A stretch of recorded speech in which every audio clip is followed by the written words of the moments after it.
Thank you very much for the floor. I will be giving the yearly report on the planet Earth. You all have your copies so you can follow along if you prefer. For a quick recap, located in the Milky Way galaxy, Earth is a carbon-based life-sustaining planet predominantly inhabited with mammals, reptiles, fish, and plants. The most sentient of these mammals are the human beings, who ironically believe themselves to be the only intelligent life in existence.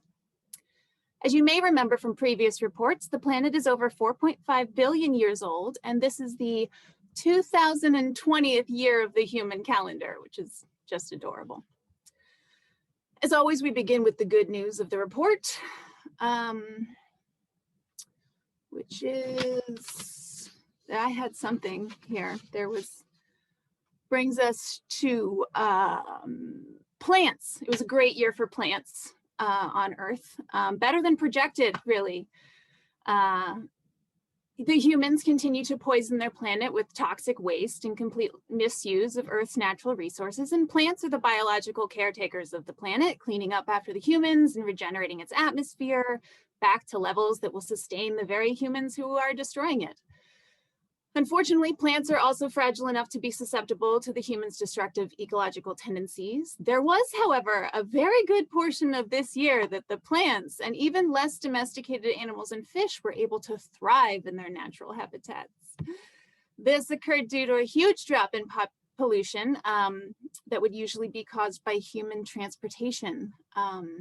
As you may remember, at the end of the last cycle of this planet around its sun, the area known as China was dealing with a substantially lethal viral illness from one of its outside animal consumption festivals. While the life cycle of any potential infection can never be fully predicted, it's safe to say that this one in particular was mildly underestimated during our last yearly review. The infection rate quickly escalated at the beginning of this following year when the virus traveled across the planet at a rather accelerated rate. As each landmass embraced for the influx of infected humans, it wasn't until it had reached the small nation of Italy that it quickly became clear to the rest of the expert population exactly how much the humans project their own saliva on each other while they regularly communicate. Once that vital information was known, the contagion was practically uncontrollable. To give a little bit of context, the preferred method of these creatures is to pack several of them into an airtight container for several hours as it travels through an altitude of unbreathable outside air. Once they were informed, many leaders of the humans tried to contain their new invisible enemy to varying degrees of success, suggested advice from experts in avoiding the inevitable end of human mortality. Humans were told to separate from one another for an open-ended amount of time, and while this was something they had been quite naturally doing for decades, the sudden imperativeness of it made the concept all but impossible for their psyches to grasp. Something about being told not to stand directly next to each other while staring at their respective cellular telephones was too much of a reality shift for many of them to bear.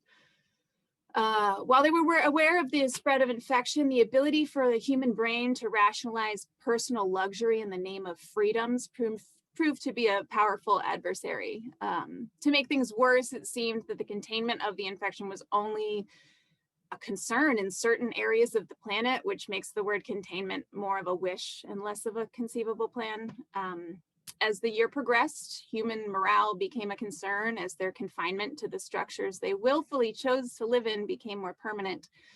The concept of self-reflection went from an amenity available to those affluent enough to attend what is referred to as a yoga retreat to a mandatory permanent state of being for those without prescription strength sleep aids. Our findings show that without guided meditation, the human mind can wander into a place of actual truth about the human, which on a global scale led to a huge increase in low nutrient foods and weighted blankets.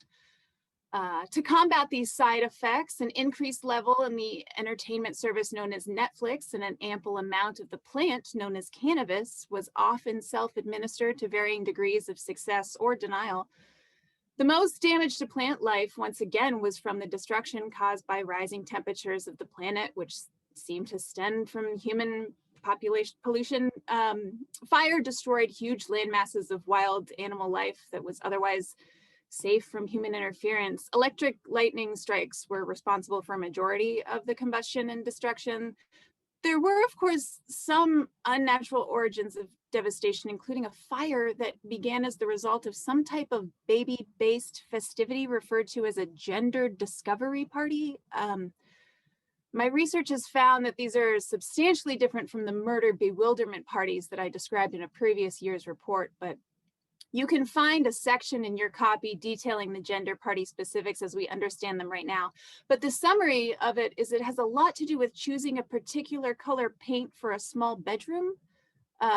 Bedroom paint is apparently much more monumentous than we had previously recorded, and we will be following up with this in future research.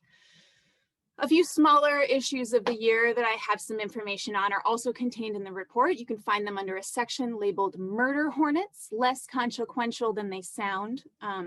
This will also be where you find all of the information currently available about Korean popular music and why most humans now shudder when at the sound of the word Zoom.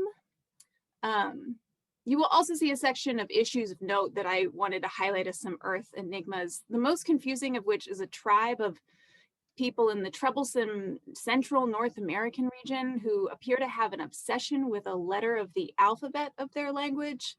They somehow believe that this letter tells them a truth that none of the other letters seem to know about. This group is also quite protective of their human food pizza, often referring to it being locked behind a gate. I can't actually trace the origin of any of their customs, but you'll find more information in the section of this report entitled American Politics and the Inclusivity of Many Realities. To help counterbalance the American political tilt toward destruction, we've decided to place this country under new management.